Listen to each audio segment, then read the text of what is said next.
waaw salaamaaleykum ñu ngi ak ki nga xam ne mooy Leuz def plainte bi nga xamante ne nii moo def diggante Fallou ak Santam Leuz mën nga présenté wu. waaw man maay El Hadj j'étais un jeune étudiant dama ñëwoon ay 2014 pour def foofu Orange Money avec Yeumbeul avec waa SMK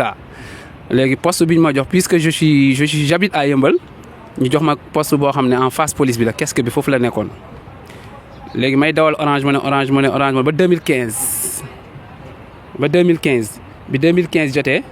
benn jour paa yi kenn ñëwul benn waaye ñëw di bind plainte ma bindal ko plainte bi ma ko bindalee plainte lendemain bi commissaire bi yónni ko tudd Dieynaba Sène benn agent de police la mun ma wuyul commissaire ma tiit ma ragal ma foog ne leneen la après ci la ma commissaire bi naan yow yaa bind plainte bi ma ne ko waaw mu rectifiel ma commissaire Diouf mu rectifiel ma li ma war a def ak lii mu ne ma ci écrit très bien mais lalal sa table nga gérer ak sa Orange Money ma dawal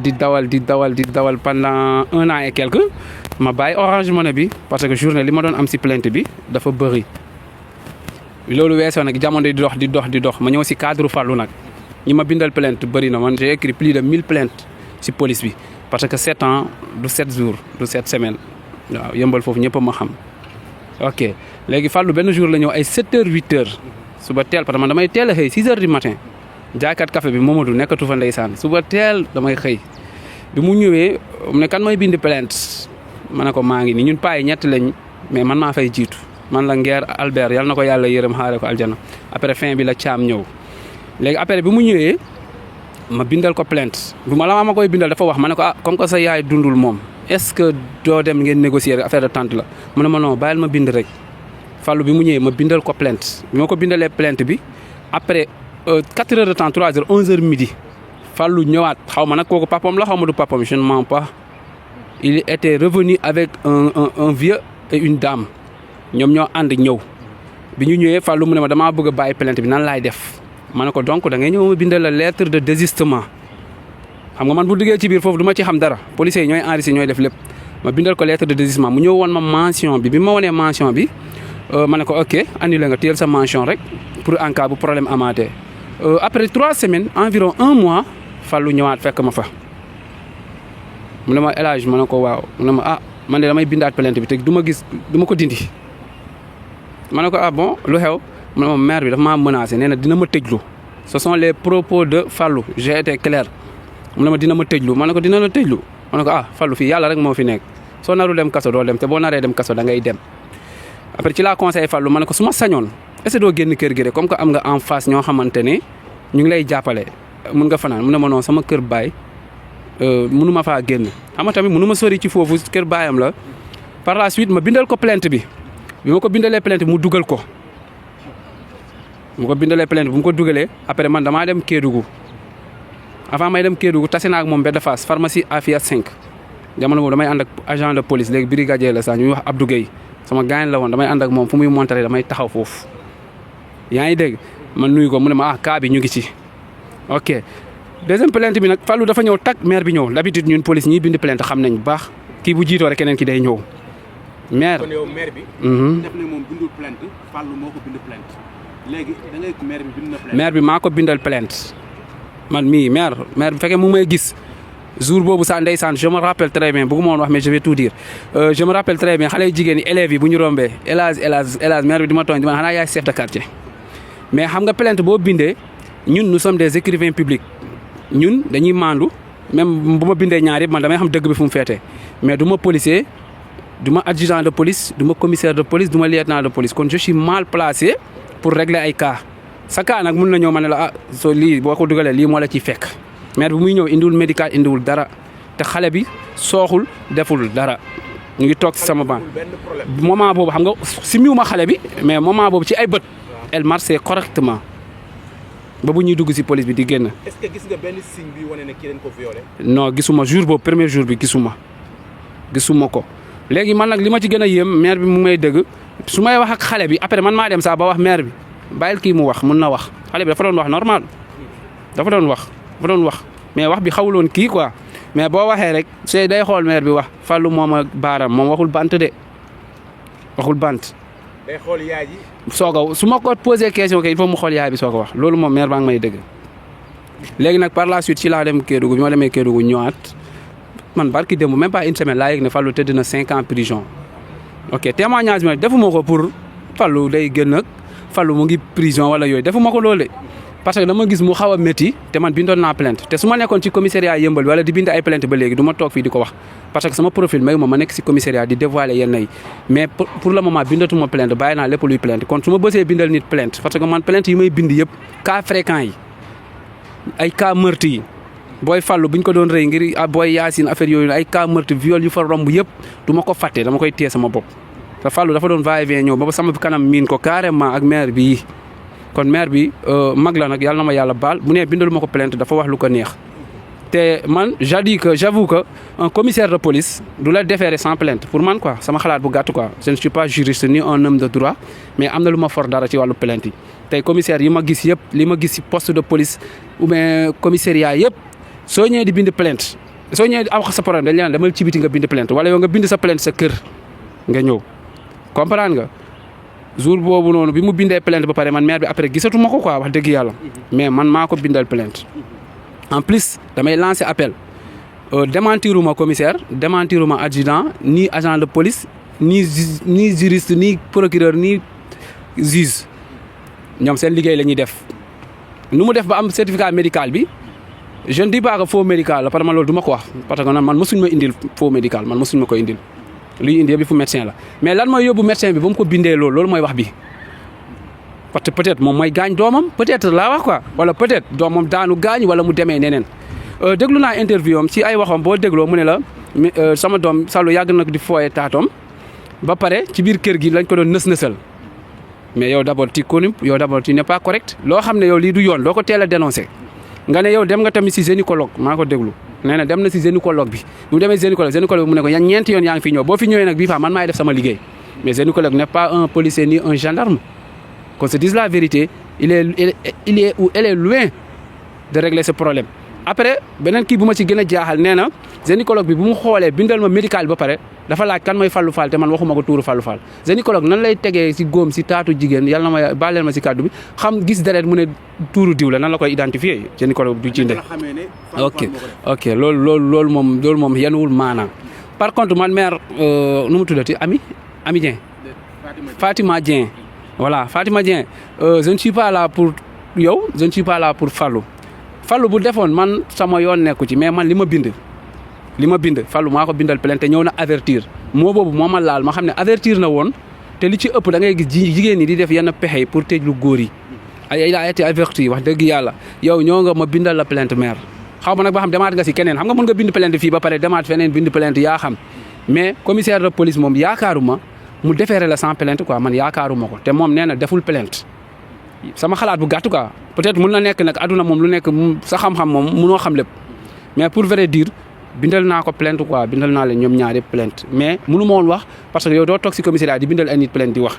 parce que juste jour bu mu ñëwee kii laay plainte dugg ne ma freiné ko du ma ko fàtte ba ma dee ma ne ko maire kii du mun day bind plainte bàyyi ko mu dem yoonam bind na dem na Fallou dem maire bi bind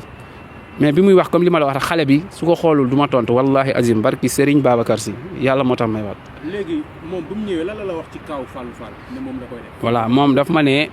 dafa ñëw nuyoo commencé di kaas xaw a kaas nit xam nga rek buñ comme léegi yow ma la ki lay plainte mu ngi nee toog nga koy gis xam nga soo paree da ngay naan kii laay plainte affaire bi man nag loolu dama koy nërëxal daan la sa soxla moo la fi bindal. dafa ñëw moom Fallou Fall dafa fekkante. dañoo fekk moom moo fekk Fallou di bind mu taxaw nee di xaar man soo fi indi da ngay taxaw nee di xaar jour boobu ngeer mu ngi toog nii. boobu maire bi di ñëw. waaw di bind plainte dafa fekk Fallou. déggoo li ma la ñoom ñaar yëpp a ñëwandoo Fallou dafa ñëw même pas 10 minutes maire bi ñëw. xam naa dañ ko signalé ne Fallou mu ngi def plainte comprendre nga. léegi nag maire bi bu mu ñëwee ma bindal ko plainte dafa ma ne kii de moom seen yaay dafa gaañu papam takk ma mais xale bi dafa ma sonal après mu ne sama doom dafa jël socc dugal ko ci awram ak ay baaraamam man su ma posé xale bi question xale bi da koy xool soog ma tontu xale bi tam nee na Fallou moo ko baaraam mais loolu yëpp man je suis mal placé pour régler loolu parce que je ne suis pas dans du ma policier. du ma problème bi mooy. yaay ji def ne soccu xale bi ne baaraam. baaraam loolu moom xale bi wax na ma ko baaraam xale bi lu muy waxee man sama xalaatu bopp laa wax de sama xalaatu bopp du ay waxu boppam man sama xalaatu bopp xaw ma na ku tooñ yàlla moo xam ñoom ñoo xam mais dans le cadre des plaintes là bindal naa leen ñoom ñaari plainte te maire bi bu buggee man ak moom nañ jaakaarloo ñu toog ñu jël ñu interview wala ñi dem xool archive plainte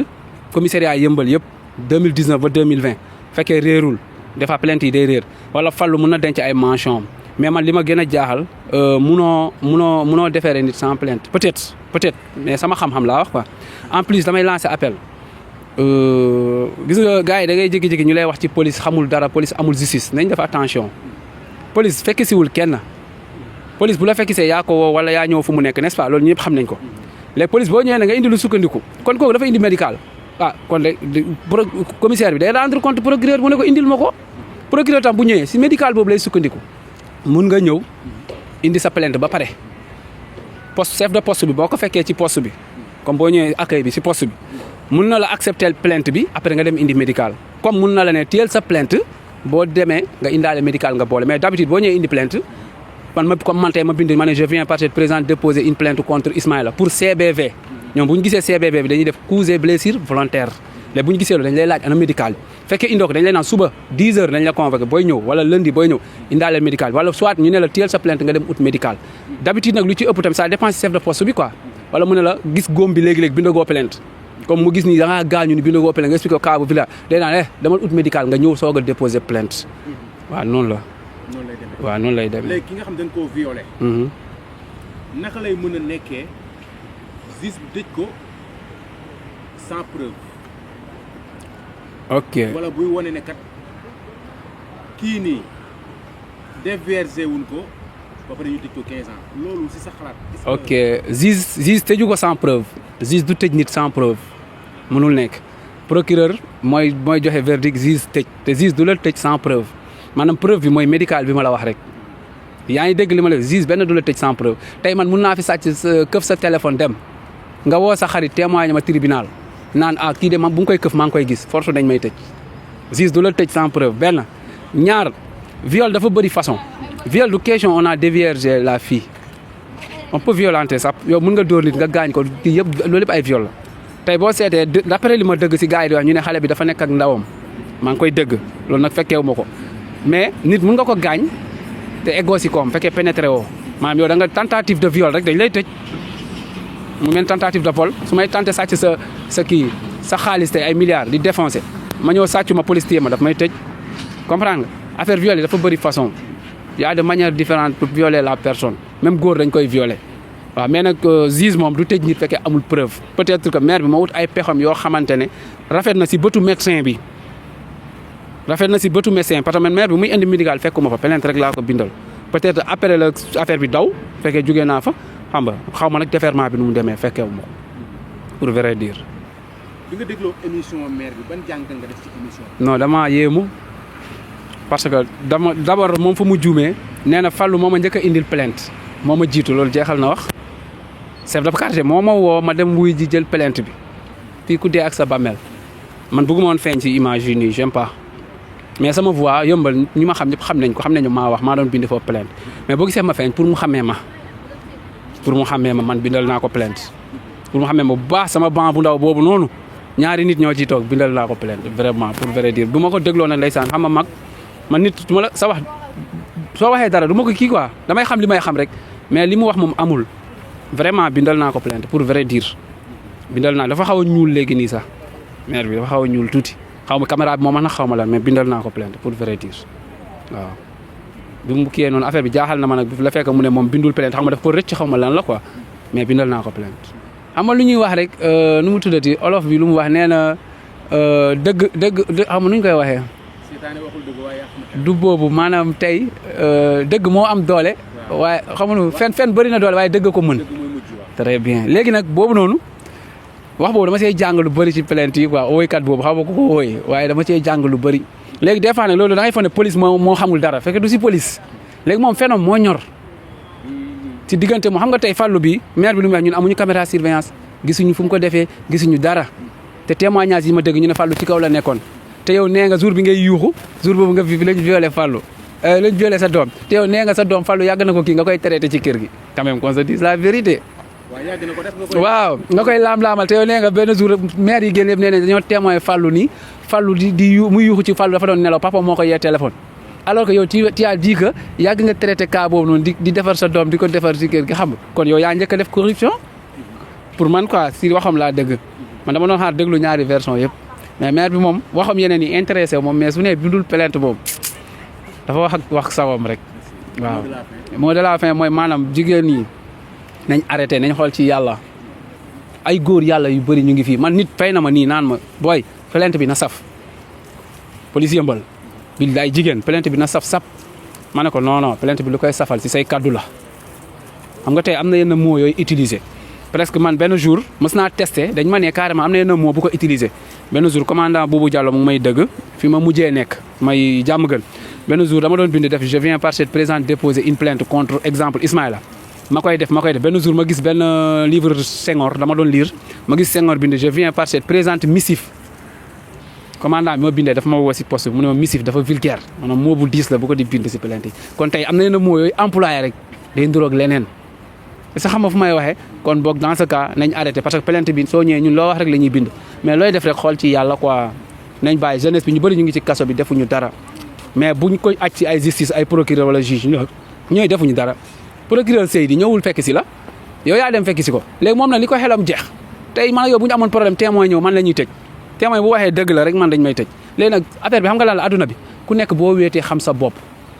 olof nee na français bi nee na vouloir soi-même n'est point égoïsme te en plus maire bi kàddoom bi si boiloo rek laa koy delloo ce qui se conçoit bien s'énonce clairement et les mots pour les dire arrivent aisément ñëpp mënuñu wax waaw mu nekk déedéet man Fallou xaw ma ko xamaalu ma ko plainte moo ñu boole ma xam ko waaw nañ moytu jigéen te jigéen yi nañ arrêté kaddu papam déglu naa ko mais daf ma touché quoi je ne sais pas bu fekkee ne moo nga ak sagom moom moo xam nag bu fekkee moom ak sagom laa wax de man du ma nee nit liggéey na nit wala nangam parce que des fois nit day topp bakkanam des fois di nga gis doomu aadama bu topp bakkanam def lu ko neex bu fekkee tamit liggéeyuñ ko moom mooy def lu ko neex moom ak yàlla la moom nee na gars yi li ñuy wax nii nee nañ ko Grand Yoff ak yooyu noonu fii la dëkk ñun waxuñu si sujet boobu ñun dañ la laaj Fallou lan mooy seen problème dañ la laaj nee na moom nag Fallou moo tooñ te ñun bu ñu joxoon preuve boo xam ne am na caméra surveillance yoo kay booy gis à chaque fois man am na benn maire bu mature maire bu baax maire bu yaru bu dëkk yëmbal du ma tudd turam autorité la maire bu ma bëggoon dañoo mës a violé doomam mais dafa muus premier jour bi kooku di baaraam doom bi dafa mu aju doom bi wax ak moom nank deuxième jour bi billaay wallaay taala man maa bind plainte boobu te tribunal direct laa ko bindal boobu jaarul yëmbal sax maire boobu su ma déggee dina ma xamee dafa caméra waa ji te procureur boo demee du la woon preuve yi de man defuma li mais biñ ko tegalee preuve dafa tiit man daal dama gisoon ne fekkoon loolu am na day am preuve bu leer mais nañ arrêté di traîner si justice bi di xas justice bi quoi loolu moom maa ngi koy lancé nañ bàyyi justice tooñul kenn te justice du tëj nit sans preuve Fallou deful mais preuve fenu maire bi peut-être je dis parce que fekkewu ma nit li nga wax da nga koy fekke maire bi ay peexam ñoo tëj lu Fallou parce que man médecin dëgg la dama koy dëgg de des fois nga gis ñu ne la médecin bi faux médical mais man dajuguma ci gëmaguma ko de un médecin titulaire plein boo xamante ne yow boo bindee lii président du ko gome kooku lan moo ko jaral muy defar ay faux médicaux faux kaddu yi la kay ce sont les langages wax yi léegi wax yi ngay créé na ba gaañ sa doom wala nga indi sa bopp problème man gis naa fi lu nekk benn boy bu am 17 ans fii yëmbal boy bi détournement de mineur lañ ko tëjee xale bu jigéen bi dafa ne carrément moo ma violé jigéen bu la nee yaa ko violé billaay walaay doo ci génn da ngay tëdd tuuti lu mu dee mais xoolal dañ ko jël yóbbu ko ñu laaj ko police boo ñëwee dañ lay laaj néegu waa ji lu mu mel ak fu mu la yóbboon biñ ko laajee néeg bi mu décortiqué ko gars yi ñoo gis néeg waa ji mu ne waaw tëdd nañ mais violé wu ma ko